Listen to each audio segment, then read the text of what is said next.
Faut-tu que je repose ma question tout le temps ou une fois qu'ils le savent? Oui? OK. Franco, pour toi, une idée pour que ça puisse continuer la vie ou ce genre de projet?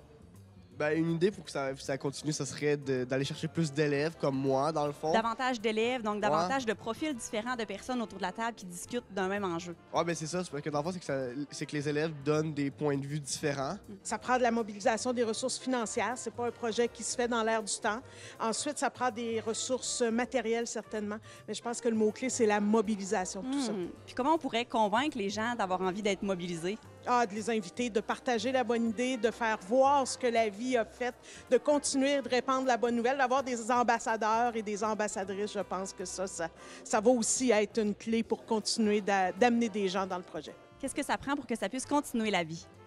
Je pense que ça va prendre du temps. Ça va prendre du temps, de la réflexion, ça va prendre de la mobilisation. Ça va prendre quand même des gens qui ont le courage d'avoir des idées un peu différentes, de sortir de la boîte. Puis le fait qu'on est une équipe qui y croit, l'engagement, ça aussi, c'est pas une implication qui se termine maintenant parce qu'on a pu Annie et Séverine qui sont là pour nous accompagner. Ça va se poursuivre dans le temps, mais là, ça va être plus local. On a préparé l'ensemble, la boîte cette année pour que les gens puissent partir dans leur communauté puis refaire l'exercice, l'expérience. Deuxièmement, ça va prendre des gens qui sont animés par un désir de changer. C'est la même chose que pour les inégalités numériques.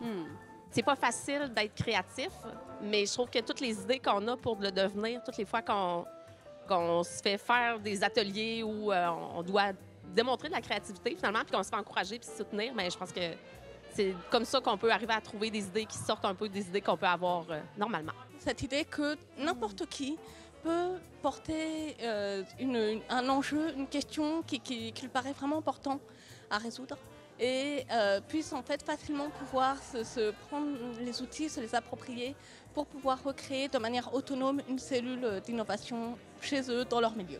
Une idée pour que ça puisse continuer la vie? C'est faire du repérage d'individus qui se disent « Ah, les compétences numériques, il faut aller plus loin ». Quand les gens vont avoir compris comment est-ce que les compétences numériques peuvent être porteuses, ils vont adhérer tout seuls. Autrement que ça, ils vont frapper un mur dans quelques années. Tout à fait. C'est sûr qu'il y a d'avoir du financement pour pouvoir faire des beaux projets comme ça aide. Mais d'être capable d'être soutenu pendant qu'on fait de la recherche, je pense que c'est important. Puis d'être capable d'être soutenu aussi quand on fait du transfert vers la pratique, parce qu'on veut pas... On a des beaux projets de recherche, mais si ça fait juste être diffusé dans le milieu scientifique, ça apporte pas beaucoup.